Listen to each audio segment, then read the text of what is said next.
Hey guys, Ryan, Tokyo FunHunter, coming at you from Tokyo, Japan. Today's topic: why is Japan called Japan? Okay, we're gonna do. I thought I would do this short video about it because it is a question that I think seems to be on a lot of people's mind, and actually it was on my mind for a long time as I was learning Japanese and as I was figuring out more and more that wait a minute, Japanese don't call themselves Japanese, or Japan is not called Japan. They call themselves completely different, and you kind of just assume it when you learn English growing up until you actually realize that that's actually not what they call themselves. And it's very important, especially if you're traveling or living, to know that they don't call themselves Japanese. They call themselves Nihonjin. They call themselves Nihonjin, and Japan, they say Nihon and sometimes Nippon. Something to be very, very aware of.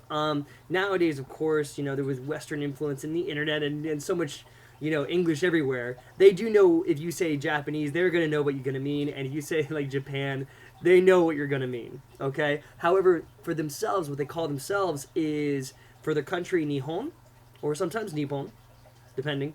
And they call themselves Nihonjin. And Jin means people, Nihon means Japan, Japanese people, Nihonjin. Okay? So where did this all come from? Why, where did this happen? I kind of like probably a lot of people growing up thought they call themselves Japan. We're actually so first off, Nihon and Nippon actually means the sun's origin. Okay, the sun's origin. That's the literal translation, and this is very important because this actually kind of explains how we got the land of the rising sun. Also, the Empire of the Sun, those translations and those kind of what we kind of phrase it as sometimes. But in reality, the English word for Japan actually came through the earliest trade routes. Okay, so obviously in the old world, when it was common, instead of taking a plane, you took the ships. And you took the old school sail ships, the giant sail ships, the trade routes, all throughout Southeast Asia and Asia, and all of spices, trading, different goods. It was a very very exploratory and adventure time. Personally, I wish I was born in that area, but anyway, it was actually the first ever recorded one was actually recorded by Marco Polo. This was very interesting. I had to do a little bit of digging to kind of read about this, but it was actually recorded by Marco Polo from early Mandarin Chinese. So that was pretty. That's pretty amazing.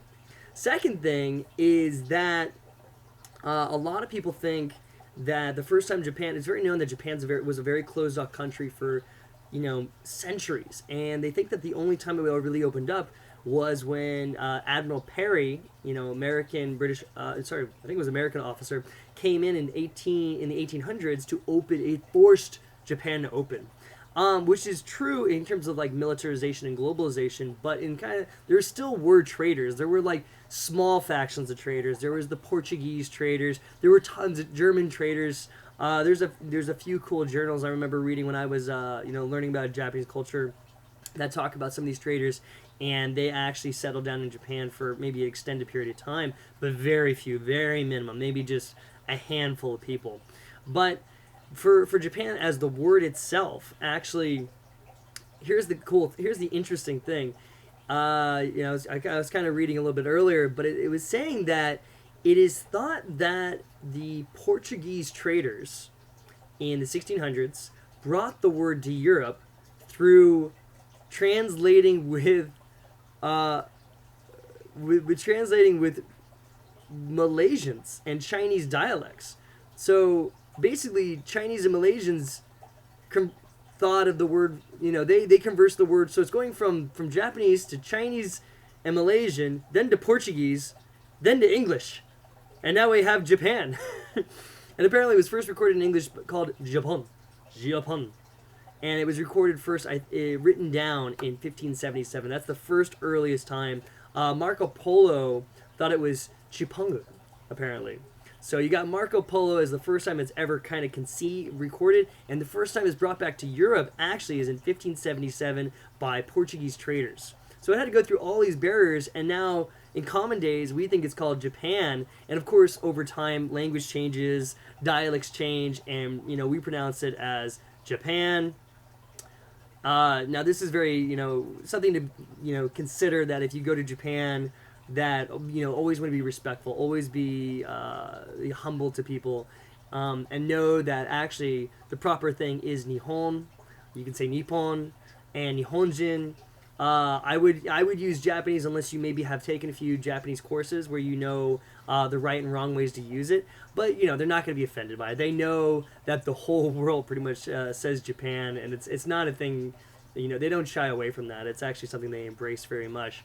So just thought that this would be a cool lesson today about why do we call Japanese, why do we call Japan Japan? I thought it was interesting where actually they call it themselves something very different, and some of the reasons behind that. All right. Well, I hope this has been helpful, guys. Thanks again for watching. Please share this video if you can. Check out our description for other kind of things we're doing right now. We're starting a podcast, me and some friends, as well as other information on various businesses that we're doing as well, and we'd like you to be a part of that. And thank you again, and please subscribe to our channel, okay? Many thanks, all right? All right, guys. Have a good night, okay? Peace.